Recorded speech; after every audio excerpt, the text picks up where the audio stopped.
Topik yang akan saya bahas adalah acute kidney injury atau acute renal failure yang disebabkan oleh ethylene glycol dan diethylene glycol, DEG. Seperti diketahui, akhir-akhir ini diberitakan banyak anak-anak yang menderita gagal ginjal akut yang disebabkan oleh keracunan obat batuk atau obat penurun panas dalam bentuk sirup yang mengandung ethylene glycol dan diethylene glycol. Menurut laporan, lebih dari 50% terjadi kematian karena keracunan obat tersebut. Berikut ini adalah anatomi ginjal.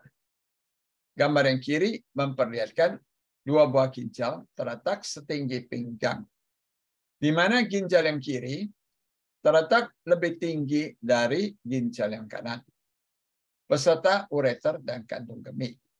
Gambar kiri yang merah adalah aorta abdominal, yaitu pembuluh darah aorta di perut yang membawa darah segar dengan oksigen dan nutrisi melalui arteri ginjal masuk ke dalam ginjal. Sedangkan yang warna biru ini adalah vena cava inferior, yaitu pembuluh darah vena yang membawa darah kotor keluar dari ginjal melalui vena ginjal untuk disalurkan ke jantung dan paru. Nah, gambar sebelah kanan ini memperlihatkan bagian-bagian dalam ginjal, yaitu terdiri dari nefron, korteks ginjal, medula ginjal, kapsul ginjal, pelvik, dan ureter. Nah, apa fungsi ginjal? Fungsi ginjal adalah regulasi volume darah, regulasi pH darah melalui bikarbonat, regulasi ion darah, yaitu melalui natrium, kalium, kalsium, klor, dan fosfat. Juga untuk produksi hormon, kalsitrol dan eritropoietin untuk darah merah. Di samping itu juga fungsi ekskresi dari limbah tubuh, yaitu amonia, urea, kreatinin, obat-obat, dan racun, dan sebagainya. Nah, apa itu acute kidney injury atau gagal ginjal akut? Jadi gagal ginjal akut atau acute renal failure, acute injury, kidney injury, atau disingkat dengan AKI. Ini adalah serangan gagal ginjal yang terjadi mendadak atau kerusakan ginjal yang terjadi beberapa jam atau beberapa hari setelah sakit atau setelah terjadi keracunan di dalam tubuh. Nah, sumber acute kidney injury dapat berasal dari prerenal, renal, dan postrenal. Prerenal, yaitu menduduki 60-70%, adalah berasal dari luar ginjal karena gangguan perfusi dan reduksi yang berat dan mendadak dari tekanan darah, misalnya adanya shock, sehingga gangguan aliran darah masuk ke dalam ginjal. Nah, termasuk di sini adalah kehilangan darah, yaitu blood clot, terdiri dari dehidrasi, dari gagal jantung, sepsis atau keracunan darah, oklusi vaskuler, yaitu sumbatan pembuluh darah. Nah, sedangkan yang renal atau intrarenal menduduki 25-40%, adalah berasal dari dalam ginjal sendiri karena cedera langsung pada ginjal oleh peradangan, obat-obat, racun, infeksi, atau berkurangnya suplai darah. Nah, termasuk di sini adalah terjadi acute tubular necrosis, yaitu nekrosis tubulus ginjal, karena obat, toksin, atau hipotensi berkepanjangan. Juga di sini termasuk glomerulonefritis, yaitu radang glomerulus ginjal. Interstitial nephritis, yaitu radang nefron ginjal karena obat, toksin, penyakit autoimun, dan infeksi. Juga radang pembuluh darah kecil ginjal, yaitu small vessel vasculitis. Nah, postrenal, yaitu menduduki 5-10%, adalah berasal dari bagian bawah setelah ginjal. Akibat apa? Akibat pembesaran dari prostat, batu ginjal, luka kandung kemih, atau adanya tumor. Misalnya adanya hiperplasia prostat in China, kanker serviks, stenosis meatal atau fimosis, fibrosis retroperitoneal, kanker prostat, atau batu saluran kencing. Nah, semuanya ini dapat menimbulkan gagal ginjal akut. Nah, gambar kanan memperlihatkan penyebab acute kidney injury yang disebabkan oleh gagal jantung, volume darah berkurang, inflamasi, dan vaskulitis, yaitu radang pembuluh darah, dan juga oleh obat nefrotoksik, yaitu obat toksik terhadap ginjal. Termasuk di sini adalah ethylene glycol dan diethylene glycol. Apa itu ethylene glycol? Ethylene glycol adalah bahan kimia yang banyak dipakai dalam komersial dan industri. Ethylene glycol banyak dipakai untuk antifreeze dan coolant pada mesin mobil agar air radiator tidak membeku pada musim dingin. Dan juga sebagai pendingin agar mesin mobilnya tidak panas pada musim panas. Jadi di ethylene glycol ini juga banyak dipakai untuk antifreeze lemari es, kulkas, untuk minyak rem mobil, yaitu hydraulic brake fluid, untuk mesin-mesin industri, untuk tinta stempel, untuk pena ballpoint, untuk pelarut atau solvent, untuk cat, plastik, film, dan kosmetik. Nah, dosis fatal ethylene glycol yaitu 1.400 sampai 1.600 mg per kilo. Jadi dengan minum 150 cc sampai 1.500 cc dapat terjadi kematian pada manusia. Nah, keracunan ethylene glycol pada manusia bisa menyebabkan gangguan saraf pusat, terjadi depresi, efek seperti dibius oleh etanol, bahkan fatal terjadi kematian. Oleh karena itu, tidak direkomendasikan dipakai untuk produk makanan pada manusia. Nah, organ-organ yang dapat rusak karena overdosis daripada ethylene glycol adalah otak, paru, liver, dan ginjal. Keracunan ethylene glycol akan terjadi metabolic acidosis, yaitu keasaman jaringan dan darah, yang akan menyebabkan organ failure, shock, dan mati. Nah, diethylene glycol, apa itu diethylene glycol? Diethylene glycol adalah kombinasi dari dua molekul ethylene glycol. Diethylene glycol merupakan senyawa organik, tidak berwarna, tidak berbau, rasanya manis, dan merupakan cairan yang higroskopis. Diethylene glycol banyak dipakai untuk komersial, yaitu untuk antifreeze, yaitu anti beku, cairan rem mobil, lubrikan pelumas, kosmetik, pewarna, bahan pelarut bahan kimia, rokok, yaitu sigaret, tobacco. Nah, dosis fatal diethylene glycol adalah 1 ml per kilogram diethylene glycol murni. Nah, keracunan diethylene glycol karena diethylene glycol di metabolisme menjadi ethylene glycol yang beracun karena produksi metabolik asam glikolat dan akhirnya menjadi asam oksalat. Karena itu dapat menyebabkan kerusakan pada ginjal. Jadi pada keadaan berat terjadilah organ failure, shock, dan mati. Nah, sejak zaman dulu, obat-obat bubuk itu dicampur dengan air dan dikocok-kocok. Tapi sekarang banyak macam-macam sirup yang digunakan. Inilah yang menimbulkan macam-macam efek samping obat. Padahal ingredient obat utamanya, misalnya paracetamol, itu sudah diketahui khasiatnya dan efek sampingnya, dan banyak datanya. Nah, sekarang apa gejala gagal ginjal akut?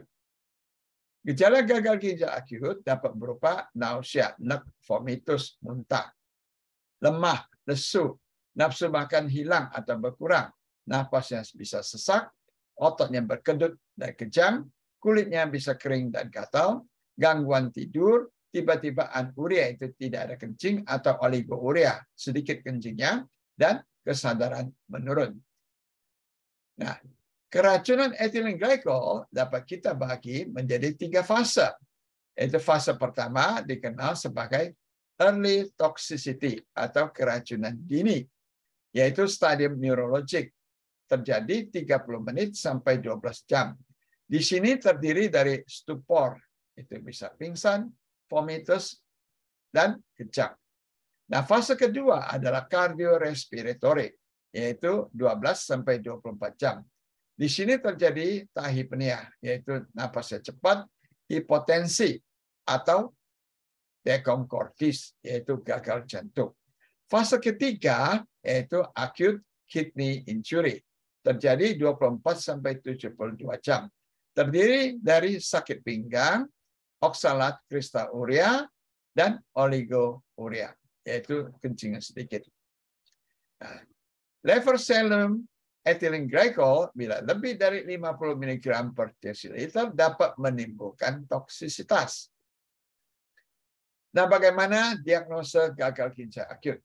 Yaitu berdasarkan riwayat penyakitnya, gejalanya, dan ada kontak dengan ethylene glycol atau diethylene glycol. Pemeriksaan fisik, adanya hipotensi, metabolic acidosis. Pemeriksaan lab darah dari Hb, bun, kreatinin, dan kalsium. Pemeriksaan urin, kencing, natrium, sedimen, osmolarity, dan urine gravity. Dibantu dengan USG, yaitu ultrasound ginjal, CT scan, dan MRI, juga biopsi ginjal. Nah, gambar kiri memperlihatkan biopsi ginjal yang dibantu dengan alat ultrasound. Nah, berikut ini adalah kriteria diagnosis gagal ginjal akut atau AKI berdasarkan salah satu indikatornya, yaitu serum kreatinin lebih dari 0,3 mg per desiliter selama 48 jam. Serum kreatinin lebih dari 1,5 kali dalam 7 hari terakhir. Atau volume urinnya kurang dari setengah cc per kilogram per jam selama 6 jam. Nah, berdasarkan salah satu kriteria atau indikator dari kriteria ini dapat kita bagi menjadi 3 stadium AKI.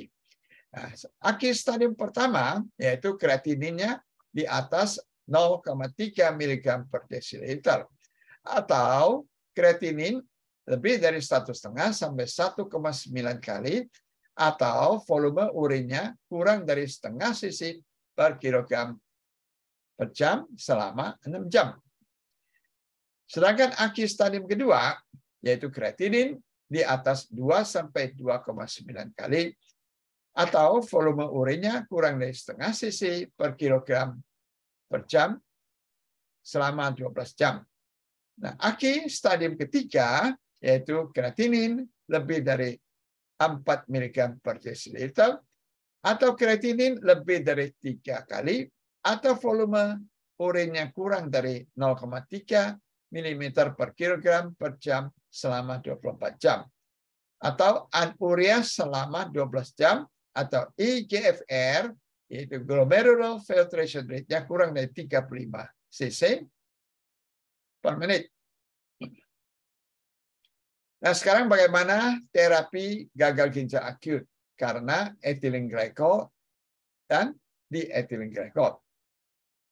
Yaitu bisa diberikan obat fomepizole atau antisol. Itu nama dagangnya. Nah, fomepizole yaitu adalah 4-methylpyrazole, yaitu antidot terhadap keracunan ethylene glycol. Dosis yang diberikan 10-20 mg per kilo secara intravena atau infus, diberikan selama 30 menit. Nah, harga fomepizole ini mahal, yaitu sekitar $1.050. Ya, penyimpanannya dalam 20-25 Celsius atau 68-77 Fahrenheit. Nah, prinsip terapi di sini adalah menghilangkan racun ethylene glycol ya, dengan secara hemodialisis. Jadi selain dialisis juga dibantu dengan ventilator dan juga medikamentosa. Nah, obat alternatif lainnya adalah dengan etanol 40%.